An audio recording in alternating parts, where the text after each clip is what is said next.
Wait. Before you run off. This is very important. In this video, you will see a washing machine that may look different from yours. However, don't worry about the look. What to look for is if you have 6 cycle lights in a row under the control knob, like this. If you do, then this repair guide will work for you.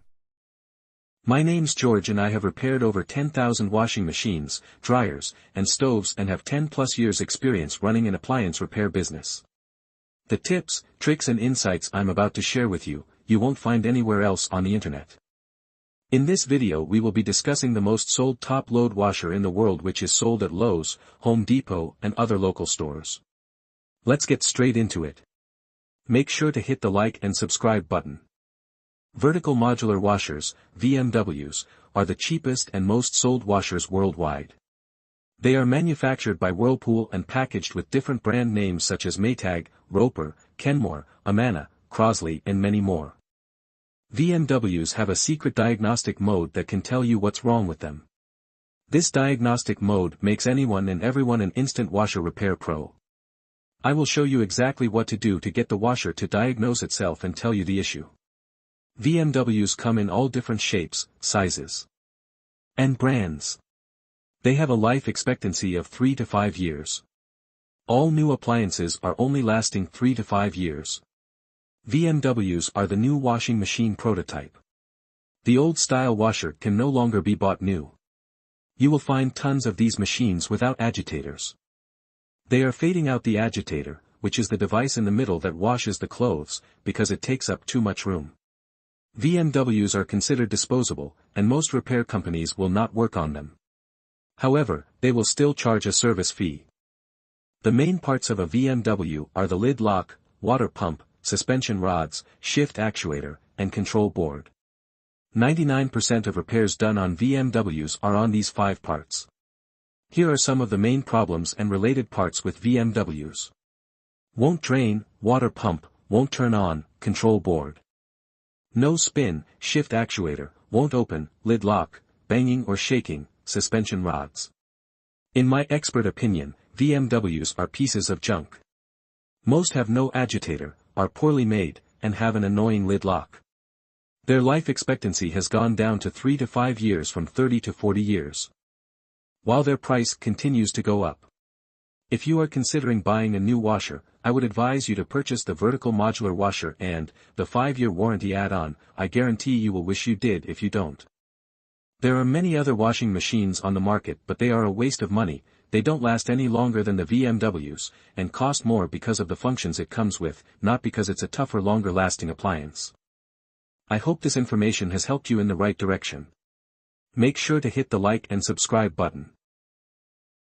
Entering recalibration mode. With the washer shut off and the basket empty, no water or clothes inside, and with the lid shut, enter the recalibration cycle. Here's how. Turn the control dial 1 complete rotation, 360 degrees, counterclockwise. Stopping with it facing straight up. Quickly, within about 6 seconds, turn the control dial 3 clicks clockwise, 1 click back, and 1 click more clockwise.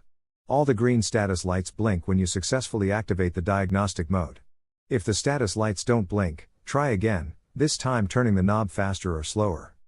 In the diagnostic mode, with all lights flashing, select the calibration cycle by turning the control dial 4 clicks clockwise or 4 clicks right. When you're on correct setting, the rinse light turns on, then you simply press start. And then it begins the calibration cycle, which runs for 2 to 3 minutes as it checks all the cycles and functions on your machine. When the calibration cycle ends, if all goes well, the lid unlocks and the washer shuts off. Now try your washer to see if that solved your issues. If not, continue to the error code video. If after 20 tries or more, and your arm feels like it's gonna fall off from trying so much, then odds are you have a bad control board. If your washer starts the recalibration but doesn't finish it, you need to pull the error codes and find out why. More. No water or clothes inside, and with the lid shut, enter the recalibration cycle. Here's how. Turn the control dial 1 complete rotation, 360 degrees, counterclockwise. Stopping with it facing straight up. Quickly, within about 6 seconds, turn the control dial 3 clicks clockwise, 1 click back, and 1 click more clockwise. All the green status lights blink when you successfully activate the diagnostic mode. If the status lights don't blink, try again, This time turning the knob faster or slower.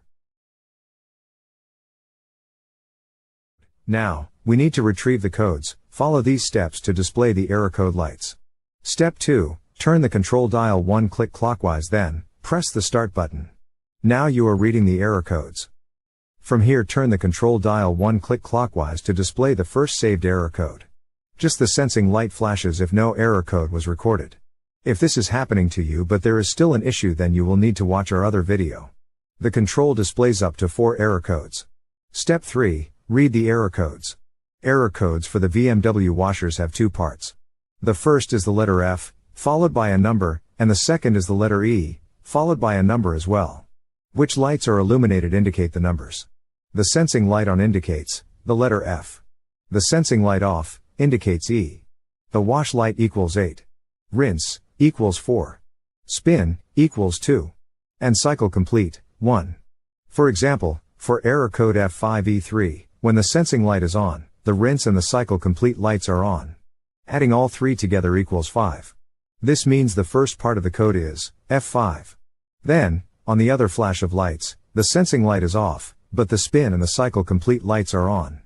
Adding them together makes 3. The second part of the code would be E3. That's one code. The same error code flashes repeatedly, until you turn the dial 1 click clockwise, to show the next error code.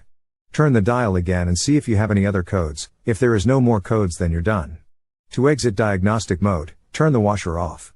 Now, you have your error code. Use these images in this video to look up your error codes. Look in your washer repair manual, or just Google top load washer error code and enter the code, and it should come up no problem.